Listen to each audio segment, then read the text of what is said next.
national anthem.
Please stay standing as we play the national anthem of Ghana.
Please be seated.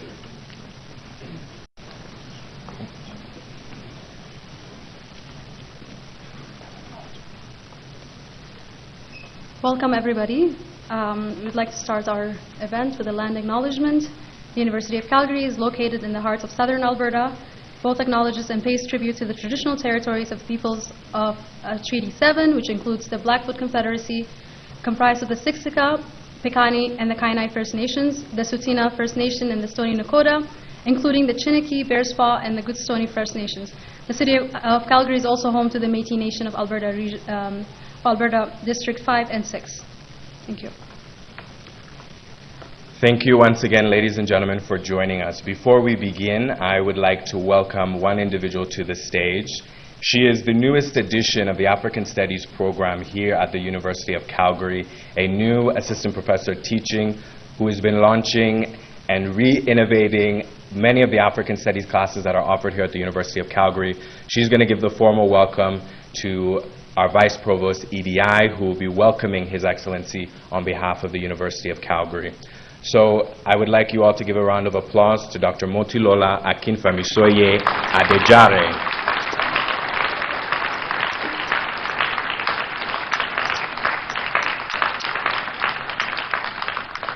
Thank you very much. Good evening. It's an honor and a pleasure to see all of you this evening.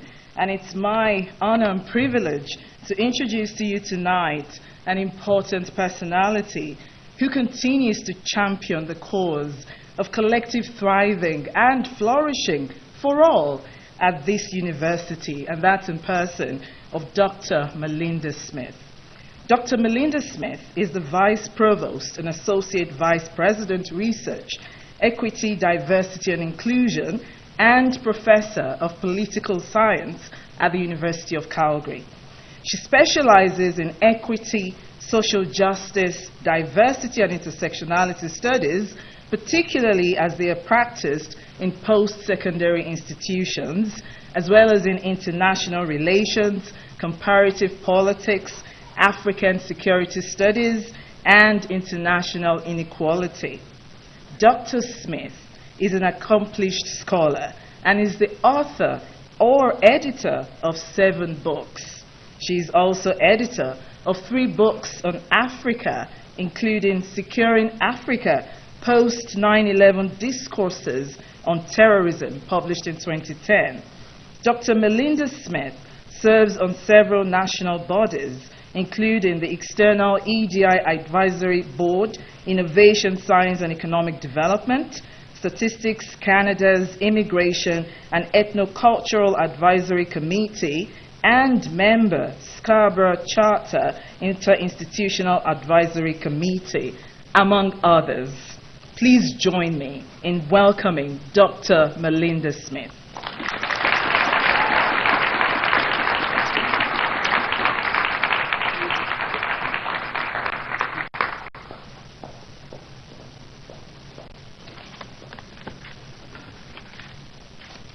Good evening and welcome. On behalf of my colleagues in the executive leadership team, on the senior leadership team, and our great chancellor, the incomparable, one and only John Cornish, and to all of you who are here, following, as we say, on the African continent, all protocols observed, I would like to welcome His Excellency John Mahama and his delegation from across Ghana to Calgary. And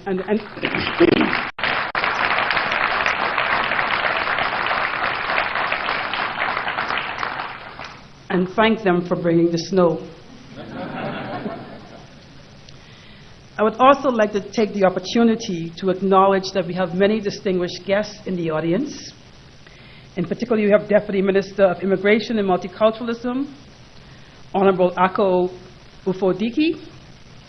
We have MLA, and also a former professor in the Cummings School of Medicine, Dr. Luan Metz.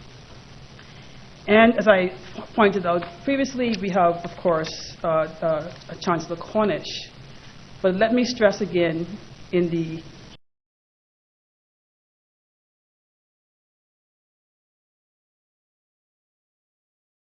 associate deans and vice deans here. And we also have the delegation from the African Studies program, from anthropology. And this is why on the African continent we say all programs, because you always know in the audience there are distinguished people who ought to be recognized and acknowledged, and probably for whom the list is too long.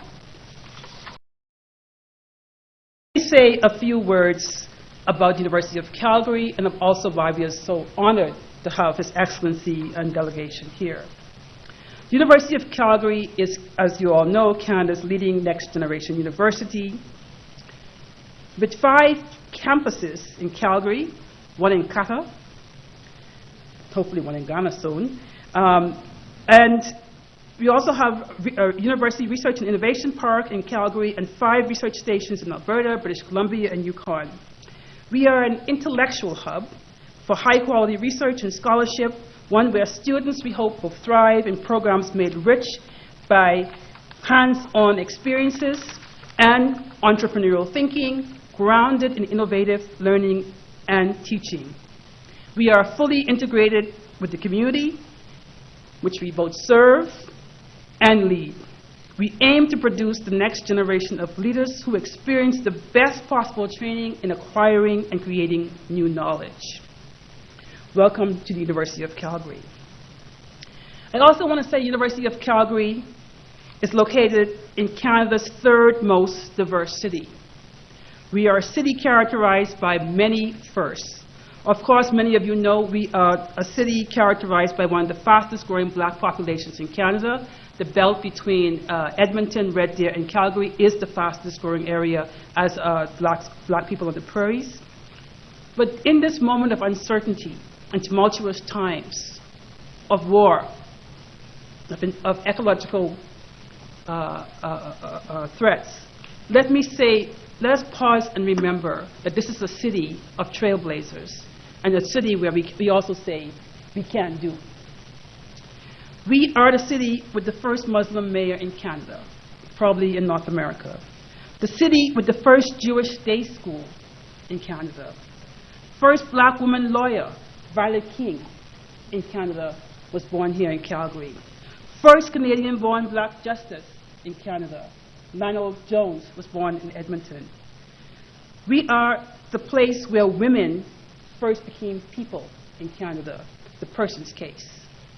This is a city of trailblazers, and this is a city that is characterized by pluralism, and we're in a university where we hope all can thrive. But this is also about celebrating Africa, African diaspora, and I want to say a few things about that. I mentioned that we are the city of the first black woman lawyer, Violet King, and the first Canadian-born black justice, Lionel Jones. But black folks on the prairies and in Calgary have been here over a century and have contributed to building this province. We are a city and a university which is interested in black flourishing. The president, who unfortunately could not be here, signed the Scarborough Charter on Anti-Black Racism and Black Inclusion, which was actually led by a Ghanaian professor, Wisdom Teddy, who is vice principal at the University of Toronto. Wisdom Teddy is the chair of the Scarborough Charter, and I'm the vice chair.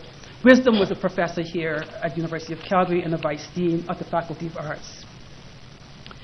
What's important about that is it's just not a signing. The university is committed to black flourishing, not black surviving, not black getting along, but flourishing. We're interested in inclusive excellence. We're interested in mutuality, and we're interested in accountability. I also want to say that what's also important about this university, and thanks to people like Caesar Apentic, we also have a minor in African studies. It's not new. Many universities are creating black studies or African studies minors and programs. We have had one of the longest ones. And our commitment is to ensure it thrives, because we're not just interested in black scholars being here at the University of Calgary. We are interested in black knowledges. We're interested in African thought. We're interested in African diasporic thoughts, the Caribbean, and of course the centuries and generations of black scholars and black folks who are in Atlantic Canada. So you come at an auspicious time. This is almost the apex of the UN Decade for People of African Descent, where we are interested in questions of justice. We are interested in questions of development.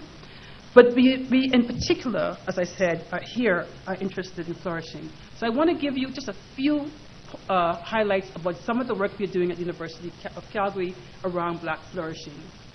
I mentioned the Scarborough Charter. I mentioned African studies, which I think is important and which we all need to continue to work to develop. And I think your visit here really helps us to ground that work in obviously the continent, but also the country, which is at the heart of decolonization, the heart of independence, and the heart of black autonomy. Many of us in the diaspora and in the Caribbean originally, we ground ourselves in our history in what Ghana did. Where Ghana go, we go. So thank you for this, and thank you for Ghanaian leadership, not just on the continent, but in the diaspora largely, and also here at the University of Calgary. We are committed, and we know you are too, to the next generation of African and diaspora scholars. And so at the University of Calgary, we have things like the postdoctoral fellows for Indigenous and black scholars.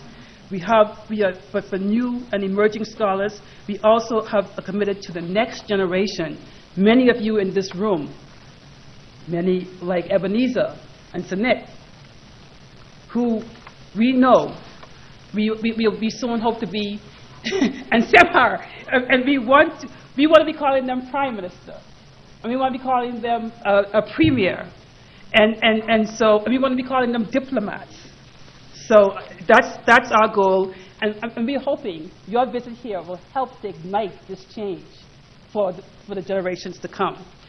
So as I said, we also have with SEMHA, I had the privilege of starting the Violet King Engaged Scholar Award. And what I can say, Your Excellency, is you couldn't have been invited and by a more engaged, brilliant, aspirational group of young people than those who are standing back there before us. We are standing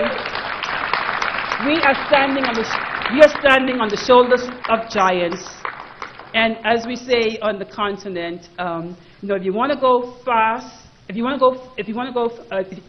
go fast, go alone. If you want to go far, go together.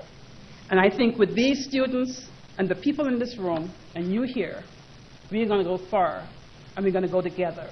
And so we are grateful for having you here. And on behalf of my colleagues in senior leadership and the Dean of Arts, Aoife McNamara, and the Chancellor and all who are here, I want to welcome you to the city of Calgary. Thank you for the snow, which I hope you take back with you. And we wish you a great visit. Thank you all very much for being here.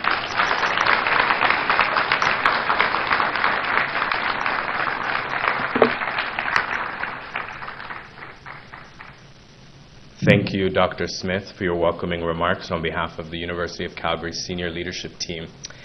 We are about to pass the mic to His Excellency, but there's a Ghanaian tradition that His Excellency and presidents need to be welcomed through a certain cultural dance that is about to be played before you.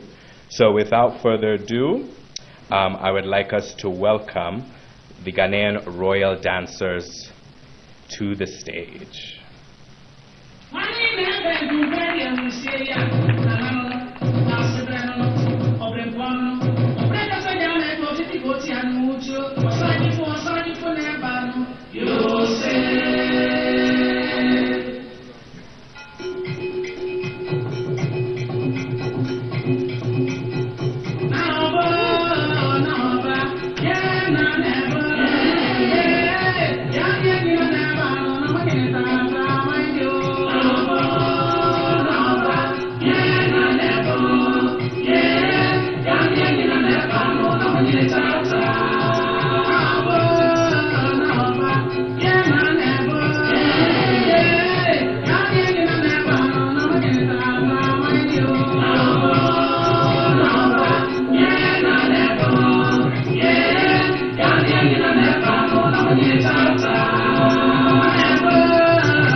Round of applause.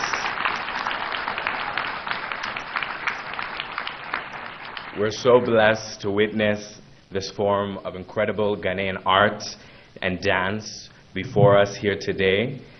Thank you all for being patient with us. Before we begin, there is still one more performance that we'd like to share with you all today by our wonderful Ghanaian royal dancers. So please enjoy the next performance. Hey!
Thank you for that beautiful performance.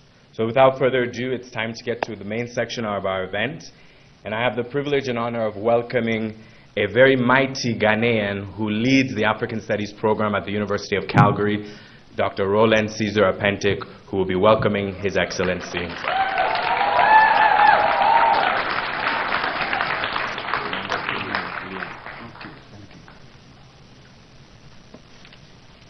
Hello and welcome, everybody. Your Excellency, the fourth President of the Fourth Republic, Your Excellency, the High Commissioner to Ghana to Canada, University of Calgary Senior Management Team, Minister, faculty, community members, ladies and gentlemen. And students, don't forget, they are the main body we are here. On behalf of the University of Calgary, the Calgary Ghanaian Association, the Calgary community, it is an honor to add my voice in welcoming His Excellency to the University of Calgary. It is indeed a pleasure to introduce our speaker for this prestigious African Speaker Series. Our speaker tonight was the fourth President of the Fourth Republic of Ghana between 2013 and 2017.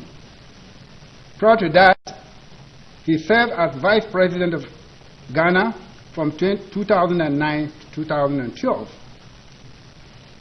Our speaker made history by being the first President of Ghana to serve in all levels of political office, including a Member of Parliament, a Minister, Vice President, and eventually President of the Republic of Ghana.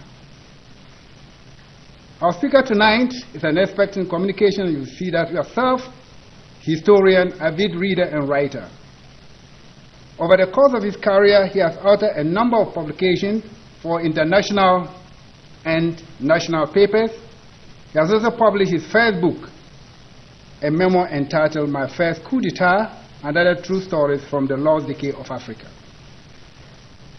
Ghana, under our speaker tonight, witnessed a massive infrastructure development in all sectors of the economy, including education, health, ports, roads, and so forth. His vision and strategic investment in these areas today have laid a solid foundation for Ghana, which is almost now at the stage of lower middle income country.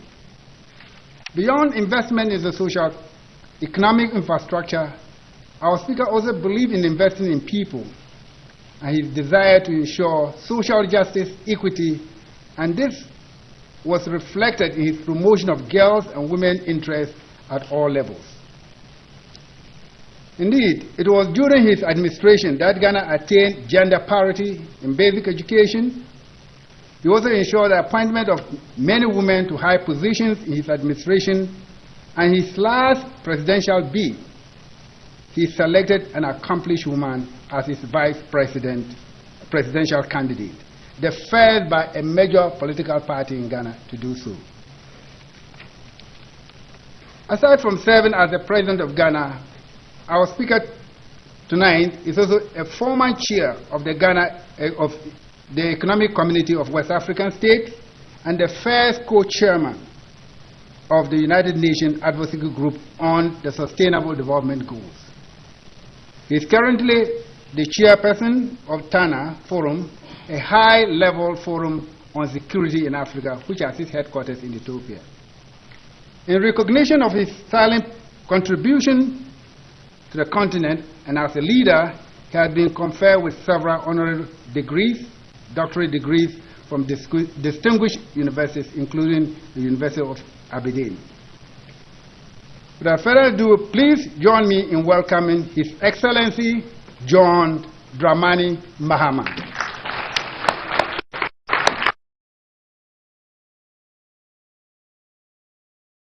Thank you.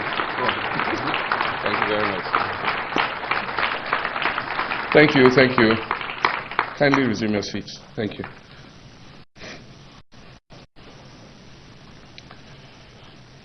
Let me thank all of you for the warm welcome I've received since I arrived in Calgary and also on your campus of the University of Calgary. Your university is quite popular in Ghana, and many Ghanaian students aspire to come here to further their education. And since I came, I've met many of our students who are studying here, and they speak highly of the education they're getting. So I want to thank you very much. I want to thank also our young traditional dancers. One of the challenges of modernization is that you face an erosion of your culture. And so to see these young girls, dance so gracefully gives me a lot of pleasure. And to think that they were born here, and so they have learned how to dance. I guess they dance better than me, the traditional dances. And what they danced was called the Adua, which is popular with the Akan people in Ghana. Ghana is a very diverse nation with many ethnicities, but this dance is typical with the Akan people. And the first one showed the procession of a royal, a king or a queen, and the umbrella is the symbol of authority. I remember there was a funny incident when the king of Ashanti went to attend the coronation of King Philip, and he received the kings whom he had invited from across the world. When the Ashanti king went to meet him, there was somebody following him with an umbrella. And people said, what? It's not raining, it's not in the sun. What does he have an umbrella over his head for? So for those of you who are wondering, it's a symbol of his authority and his office. And so it was the same. The lady behind was the queen, and the two were her attendants. And I want to thank them for a very beautiful performance. I was in Halifax for a program, and the evening we got there was miserable. It was raining, and it was a cold, rainy day. And my hosts were apologizing for the lousy weather. And I just joked. I said, well, when I packed my things, I remembered to pack a sliver of sunlight along. And so Air Canada will be delivering it the following morning. And so I'm sure that we'll have some sunny days. And the gods of Halifax listened to me. The next day we had bright sunny days. And for the 3 days I was there, the sun, smiled on us. And they said, wow, that was magic. And I said, unfortunately, I didn't bring enough. It will end at the weekend. And true to form, when I was leaving that weekend, it started raining again. I thought I could pull the same trick here, but I guess the gods of Alberta have their own mind. They wanted to give me a foretaste of Alberta's winter. And so I came in on a snowy day. Unfortunately, I couldn't bring you sunlight. And so just enjoy the snow as it is. Thank you very much. There are a lot of acknowledgements. Dr. Ed McCauley, Dr. Bill Gali, Dr. Janaka Ruwampura, Dr. Melinda Smith, who was very kind to give us the foreword, Dr. Ian Gates, Dr. McNamara. Oops, sorry. This camera cover has ideas of its own. Dr. McNamara and our Chancellor, faculty, students, the Ghanaian and African community joining us today, ladies and gentlemen. I feel very honored to speak at this prestigious institution on advancing West Africa's development strategy. This paper is mercifully short. I believe that the interaction will be more interesting than inflicting my unilateral ideas on you. So this paper will allow us to explore how we can collectively advance the development of the West African sub-region of Africa, including the role of international and diaspora investors. Allow me first to express my gratitude to the University of Calgary for the invitation and for providing the platform to address one of the many crucial matters of concern to us in Africa. During my time in Canada over the last week, I've been discussing various topics, including the transatlantic slave trade, colonization, and the issue of reparations. I've also emphasized the need for Africans, particularly West Africans, to take control of our own destiny and reshape our continent's narrative to unlock the opportunities available to guarantee economic growth. The connection between the impact of the slave trade on Africa and the importance of advancing West Africa's development strategy is undeniable. The theme is also fundamental to the vision underpinning the establishment of the Economic Community of West African States, ECOWAS for short, which is an organization I had the privilege of chairing when I was President of the Republic of Ghana. Under my leadership, ECOWAS navigated challenging situations such as regime disturbances like the coup in Burkina Faso and the disturbances in Mali, and also effectively managed the 2015 Ebola outbreak in West Africa. I'm convinced that the most effective path towards sustainable development in Africa is a united effort by all Africans as envisioned in the African Union's the Africa We Want Agenda 2063. We must do more to uplift West Africa from poverty and squalor. For today's discussion, I'll focus primarily on West Africa, but occasionally touch on broader African strategies for development, such as in the liberation of Ghana and West Africa, which our first president, Dr. Kwame Nkrumah, a great Pan-Africanist, said was connected to the total liberation of Africa. The actual quotation is that the independence of Ghana is meaningless unless it is linked up with the total liberation of the African continent. And that was because Ghana was the first to achieve independence in sub-Saharan Africa. And our president said that it was meaningless for us to be independent if the rest of our brothers and sisters continue to live under colonial bondage. My talk this evening will be brief and will be aimed at provoking further discussion. I look forward to the interaction after my preliminary presentation, which will set the right tone for this conversation. West Africa requires a comprehensive approach that addresses critical issues of economic growth, infrastructure development, human capital investment, regional cooperation, and good governance. Moreover, the region urgently needs strong partnerships with the private sector to drive innovation, technology transfer, and international collaboration. The University of Calgary provides an excellent platform for me to advocate for West Africa because of the inherent diversity of the community you have here. The institution's wide range of programs and research opportunities attract students from across the globe. At the same time, the city of Calgary offers a rich blend of Western culture, natural beauty, sports events, and vibrant festivities. Engaging with the international business community and the African diaspora in Canada and inviting them to invest in West Africa is to me a reasonable call to make. And one of the first meetings I had when I stepped here in Canada was with the Alberta International Business Community. Yesterday, here in Calgary, at a business forum organized by the Canada Chamber of Commerce, I shared with the audience the state of Ghana's economy and how we can revitalize it and the investment opportunities available for willing Canadian and African diaspora investors.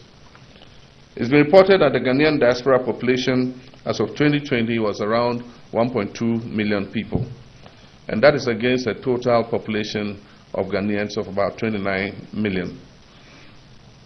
The 2016 population and housing census also suggests that approximately 25,570 odd Ghanaians reside here in Canada. These figures might have increased significantly today, considering the ongoing increase in Ghanaians traveling abroad. It is evident that Ghanaians in the diaspora, like many other countries in West Africa, contribute significantly towards their country's development. They provide support through remittances, they create jobs through investments in various sectors, they reverse the brain drain by sending valuable expertise back home, they facilitate trade and partnerships through their networks and promote our culture to stimulate tourism. Foreign remittances are a steady source of income for many families and contribute about almost $5 billion annually to Ghana's economic growth. The diaspora population is invaluable for social, political, economic, and cultural development of our nation. Therefore, governments must engage with their citizens abroad, recognize their immense potential, and establish platforms that encourage collaboration without exploitation or corruption. As governments, we should leverage the extensive networks established by our citizens in their adopted countries to facilitate trade and partnerships, and also serve as ambassadors for African culture, traditions, and heritage in order to promote tourism. Despite the positive contributions of the diaspora and the genuine efforts made by various governments in West African countries, the sub-region continues to face numerous challenges. These challenges include high poverty rates, lack of relevant education and skills acquisition. Other challenges are healthcare, inadequate infrastructure, unemployment, over-reliance on raw material exports, climate crisis, corruption, insufficient transportation and telecommunications network, limited access to formal financial services for businesses, internal conflicts, insecurity, and political instability. Many factors have reversed significant gains that were made under the Millennium Development Goals, the MDGs, and many people in the sub-region currently live in poverty and subsist on less than $2 a day. This creates a revolving intergenerational poverty cycle. Like other parts of Africa, West Africa relies heavily on exporting raw materials like oil, minerals, and agricultural products, which make the region vulnerable to global shocks. Agriculture, coastal areas, and natural resources are also under threat due to climate crisis. Lack of accountability and corruption are also prevalent in many West African countries, undermining economic growth and development. This creates public distrust, misallocation of resources, and limits foreign investment. The sub-region also requires more infrastructure, including modern, efficient transportation systems, power supply, and telecommunications networks. West Africans need more access to formal financial services, especially among the small and medium enterprises. As I said, we're grappling with internal conflicts, and recently there's been a spate of coups d'etats across West Africa. There's also a violent insurgency in the Sahelian belt, which is caused mostly by Islamist terrorism and has been fueled partly by the collapse of the Gaddafi regime in Libya, which has made a flow of small arms and other arms come into the Sahelian area, which is used by these insurgents. The climate crisis, for example, in my country has created a humanitarian disaster for people residing along the Volta River, which is the main river that we have in Ghana. It crisscrosses our country from north to south. More than expected rainfall in the catchment area of the Volta River has resulted in the Volta River Authority opening the spill gates of the Akosombo hydroelectric dam, leading to flooding and displacement of families, disrupting businesses, and shutting down health and educational facilities. The resulting floods have displaced tens of thousands of people living in precarious conditions without adequate relief in terms of shelter, food, water, and sanitation. As we speak, government has not been able to adequately respond to the disaster because of the challenges we face with the economy, the debt burden, and the lack of a disaster preparation plan before the decision to spill was made. While our challenges are immense, I'm glad to say that West Africa is making significant progress and has great potential to become a global economic hub in the near future if the right conditions are created for it to take off. This gives me hope that West Africa can overcome its difficulties and advance its development. Advancing West Africa's development, however, requires a comprehensive intersectoral approach. And some of the strategies we must prioritize include: 1, economic diversification and value addition. As I said, West Africa is mainly an exporter of raw material. A lot of the value addition takes place in the north, and the finished exports are re-exported to other parts of the world, including Africa. So even though Ghana is the second leading producer and exporter of cocoa, much of the processing of cocoa into finished products like chocolates and everything takes place in the north.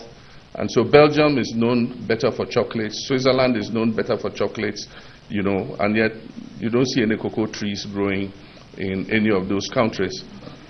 And so it is important that we not only diversify our production, but we also add value so that that can create employment opportunities for young people in our countries. Ghana is a leading exporter of gold in Africa today, and yet all that gold is exported as raw bullion.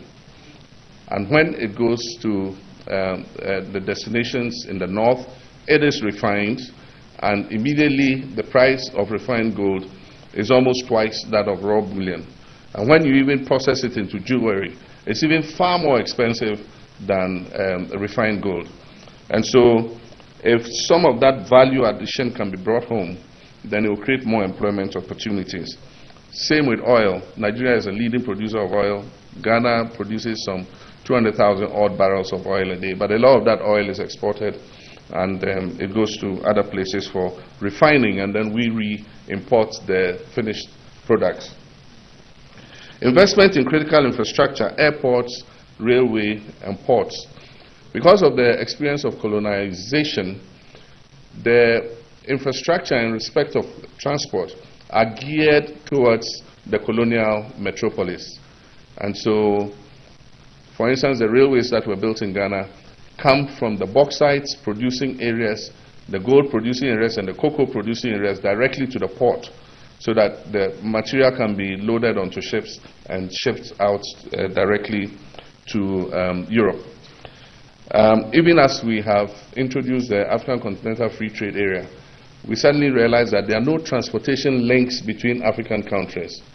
And so if you want to ship something from one part of Africa, it's most likely going to go to a European destination before it's transshipped back into Africa. There are no railways crisscrossing the continent, and so you cannot send anything by rail from Ghana to Kenya or vice versa. And so we need to look at developing our airports, developing railway links, and developing our ports, and also constructing our roads. Human capital development, skills upscaling, technical and vocational, and entrepreneurial training. Like Canada, but you've been successful in diversifying your education. Like Canada, we inherited a colonial British education, which is mainly based on grammar school training. And so we had a lot of people finishing school from the secondary level, speak very good English, but absolutely no skills to go into the world of work. And so how to change that and create an educational system that promotes skills acquisition in terms of technical skills, vocational skills, so that if children are not able to advance into tertiary education, they can go into the world of work and be able to earn a living for themselves. So these are some of the things that we are battling with. Entrepreneurial training. Of the 29 million people we have in Ghana, less than 1 million are employed by the public sector. And if you take the entire population, less than 20% of the population works in the formal sector. The rest work in the informal sector. And so the chances of students coming out and getting a job immediately is constrained. And so one of the things we need to do is to equip them with entrepreneurial skills so that they're able to start up businesses of their own and become employers instead of become employees. Because if young people set up businesses, they would employ their fellow young people to work in those businesses. And so that's something we look at. Regional cooperation, enforcing the ECOWAS trade liberalization scheme. We have a duty-free scheme in West Africa that allows us to export into each other's countries. If 60% of the content of the product is sourced from within the country, and so if 60% of any product is sourced from within the country, you can export it from Ghana into Nigeria and vice versa. But we have informal blocks to this free trade because you have barriers where when you're transporting items between countries, there are unfortunately these security officers who take a value-added tax, an informal value-added tax for themselves, and so they make the cost higher to be able to exchange goods amongst ourselves. There's also the need for good governance in the institutions and strengthening of the institutions. When I was vice president to Professor Atta Mills, one of the distinguished people we hosted as soon as we came into government was President Obama. He paid his first visit to Africa. Ghana was the first country he visited, and he had the honor of addressing our parliament, and I was present there. And one of the critical things he said was that Africa does not need strong leaders. Africa needs strong institutions. And I think I do agree with him. Because you can leave the leaders to the shenanigans that they want to do. If the institutions are strong and are working, then it really does not spoil anything. I remember Belgium went without a government for almost 2 years because they couldn't agree on how to form the government. But the country continued to run. People continued to receive services, basic services. If you wanted a passport to travel, it was delivered in the time that it had to be delivered. They had access to water, they had access to electricity and all that. When you're in leadership in Africa, you find that you have to deal with more basic issues because of the weakness of the institutions. So strengthening institutions is important. Good governance, respect for human rights, freedom of expression, creativity, unleashes creativity, and these are all important. Private sector engagement, conditions for attracting indigenous and foreign capital. We must promote both foreign direct investment and also the investment by our indigenous people. Often, because of the desire to attract foreigners to come and invest, we give so many concessions to foreign investors, but then Ghanaian investors who raise their capital to invest do not enjoy the same conditions. And so balancing out and removing the discrimination between foreign investors and indigenous investors is one of the things we need to look at. Foreign investors get tax holidays. They are able to write off their equipment at an accelerated depreciation rate, not the same for our own indigenous investors. So there's one of the things that I think we should look at. Technological innovations, international cooperation, making the African Continental Free Trade Area work. The protocol has been signed by almost all African countries. It is now the commitment to making it work and putting the framework for it to work. For instance, we need a payment system that does not have to go from our local currencies into the US dollar and then back to some other currency. And so if I want to import something from, say, Kenya, and I have cedis, I have to change those cedis into dollars to do the transaction in paying for those exports. And then when those that transaction gets to Kenya, it's converted again into Kenyan shillings to pay whoever is exporting the material to me. So we need a direct payment platform.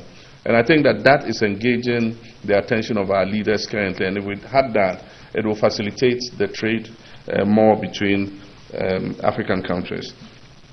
Regional integration and free movement of people. We have achieved and signed the protocol for free movement of goods and services. But what of the human beings? We are 54 countries. If I want to travel to, say, Mozambique today, I have to look for a visa. If a Mozambican has to travel to Ghana, he must get a visa. If a Ghanaian has to travel to, say, Algeria, he needs a visa. And so if the goods can move freely, why can't the human beings move freely? And so removing visa restrictions in order that Africans' skill and labor can move freely across the continent is one of the tasks that we need to achieve. And it will be a benefit for all of us. When I was president, we went to the African Union, and there's a protocol for free movement of people that we were supposed to sign. At the last minute, a few countries balked and said we should postpone signing it. I was very disappointed that we didn't sign that protocol. And so when I came back to Ghana, I said, look, okay, we're not going to wait for the rest of Africa, we're going to implement it.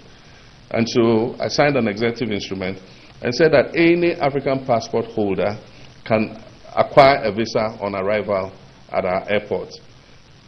The sky didn't fall down the next day. It didn't lead to any abnormal movement into Ghana.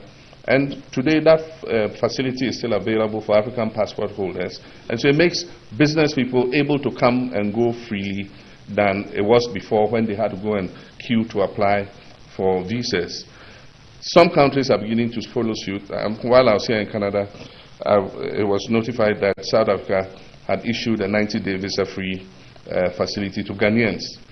But it shouldn't be to only Ghana, it should be to everybody. It should be to Nigeria, it should be to all other countries, that we can move freely across our own continent and be able to do business. Social inclusion, fair distribution of the fruits of growth, and inclusion of a diverse ethnicity. And I know that here you take diversity and inclusion very seriously.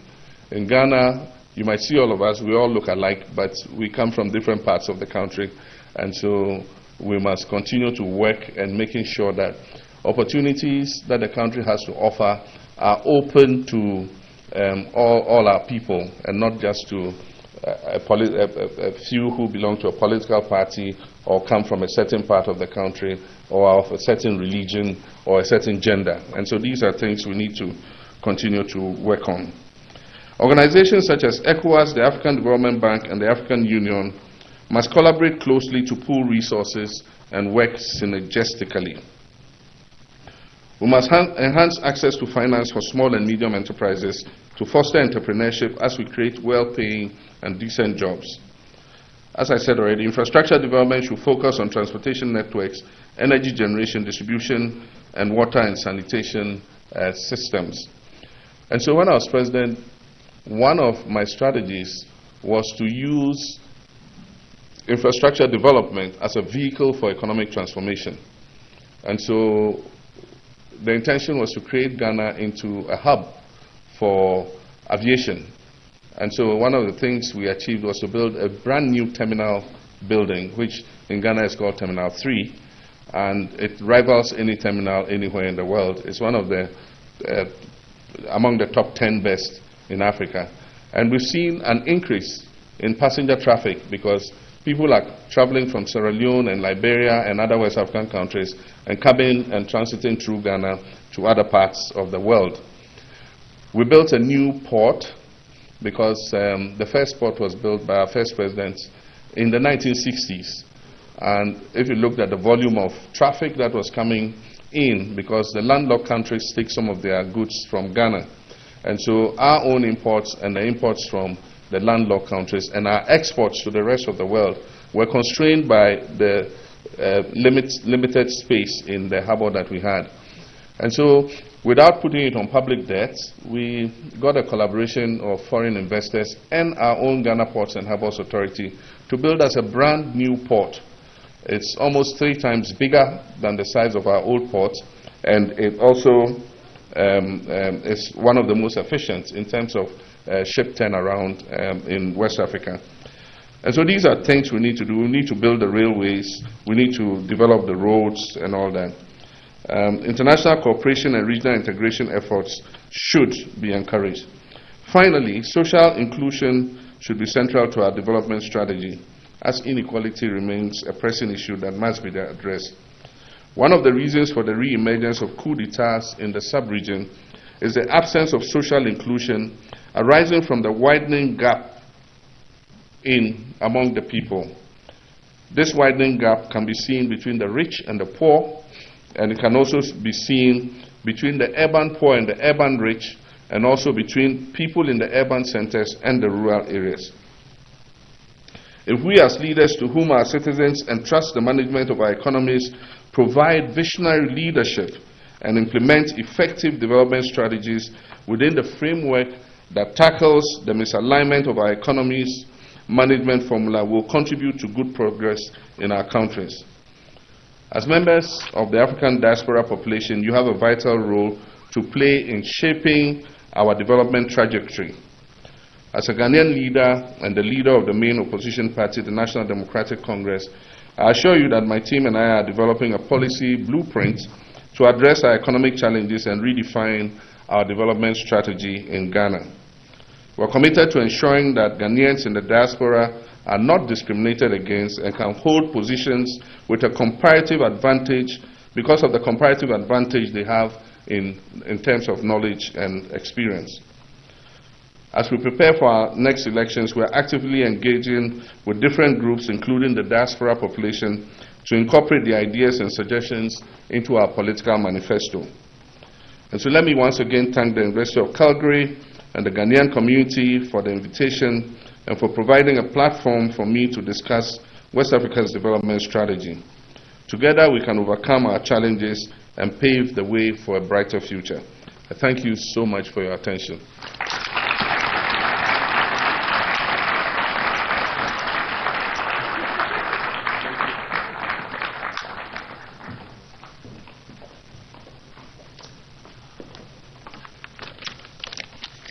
Thank you so much. For our next Q&A portion, I'll be introducing the moderator. Saka Suleimana Saka, hailing from Tuna in the Savannah region of Ghana, is a dedicated student and active advocate for graduate students' needs, especially international students.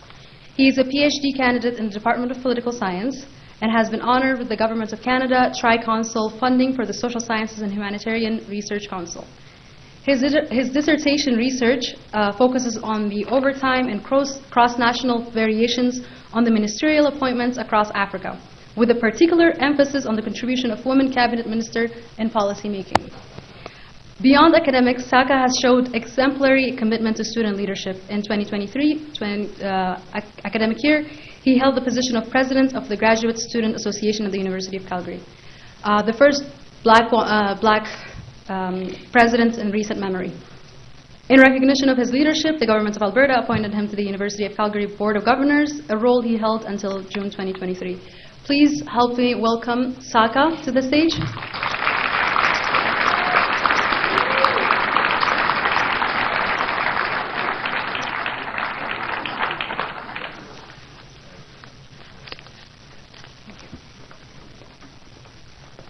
It's a lot of pressure. Thank you so much, Sunit, for the wonderful introduction. First of all, I would like to thank President Mahama and his delegation for being here with us tonight. And I believe, like many people in the room today, it means a lot when you have an African leader come and speak with African students. Representation, I believe, is very critical for the forward marching of the African continent. And as a black population, having you here means a lot to us. To emphasize this point, let me just briefly share this story. I grew up in Tona, small town in the Savannah region of Ghana, and we didn't have the luxury of watching our leaders on TV. But what we had was they would print posters. I'm sure, how many Ghanaians are in the room today? Good.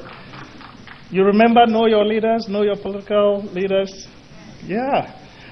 President Mahama happened to be the only face for a long time coming from my side of the country, the Boli traditional area, and your presence and participation in high political office meant a lot to people like me and kids like me.